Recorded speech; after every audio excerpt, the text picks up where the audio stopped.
Quer saber qual é o ponto certo do brigadeiro para enrolar, rechear e ponto de bico? Eu vou ensinar a receita e dar dicas que são importantes para chegar no ponto correto do brigadeiro. Mas lembre-se, antes se inscreva no canal e ative o sininho e compartilhe com seus amigos. Agora vamos começar a receita. E antes de mais nada, na panela eu vou adicionar o creme de leite e em seguida o leite em pó. Eu vou misturar bem, porque isso vai evitar com que fique grumos no meu brigadeiro, tá? Então até dissolver todo o leite em pó, eu vou misturar bem aqui esses dois ingredientes. Agora que eu já misturei bem e não tem mais nenhum grumo de leite em pó, eu já posso adicionar o leite condensado.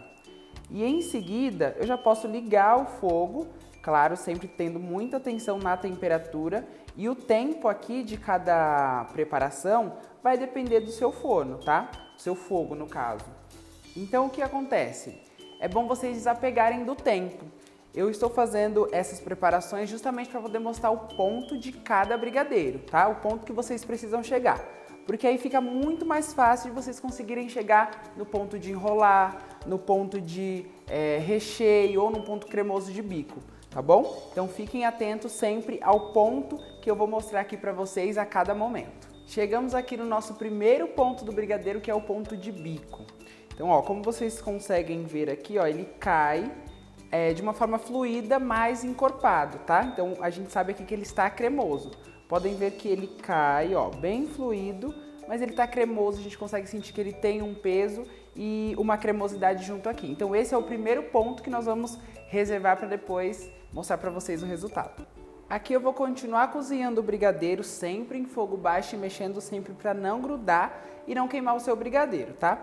Lembrando que aqui a gente nunca vai tirar o brigadeiro no ponto que a gente precisa. Por exemplo, se eu tenho um ponto para enrolar, eu não vou tirar o meu brigadeiro daqui super consistente já no ponto para enrolar. Ele vai adquirir essa consistência depois que ele ficar um tempo em descanso, depois que ele esfriar completamente, tá bom? Chegamos no segundo ponto do brigadeiro e é exatamente esse daqui. Então quando eu começo a mexer e aí o meu brigadeiro começa a formar ondas, né? Começa a ficar com as marcações e a definição de ondas. É exatamente esse ponto que eu tenho para rechear um bolo. Então ele continua cremoso, ele está um pouco mais firme, mas é esse ponto aqui, ó, que precisamos chegar.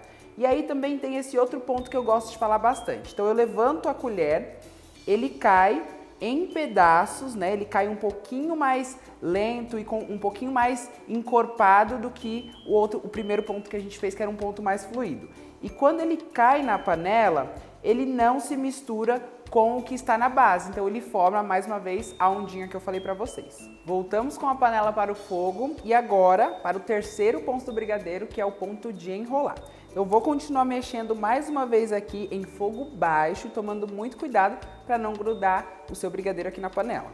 Chegamos então no último ponto do brigadeiro, que é o ponto de enrolar. Então aqui, a hora que ele começa a desgrudar da panela ou que a gente levanta a espátula e ele começa a cair como blocos da espátula, esse é o momento que está pronto o meu brigadeiro de enrolar. E é muito importante que não deixe cozinhar muito tempo depois, ou quando você tirar do fogo, você ainda continue mexendo para poder neutralizar o calor, tá? Antes de colocar em algum recipiente. Por quê? Quando você tira do fogo, dependendo da panela que você utilizar, o calor ainda continua concentrado ali. Então o que vai acontecer? Seu brigadeiro vai continuar cozinhando e aí pode acontecer de cristalizar o seu brigadeiro ou ele ficar um pouco puxa, tá? Então ele não vai ficar cremoso, ele vai ficar puxa.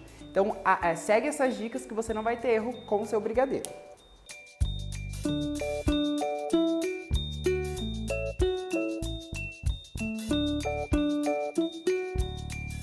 E aqui estão os nossos brigadeiros prontos e deliciosos. E esses são os 3 pontos de brigadeiros que ficaram impecáveis, que vocês vão conseguir fazer aí na casa de vocês. Espero que tenham gostado dessa receita e até a próxima. Tchau, tchau!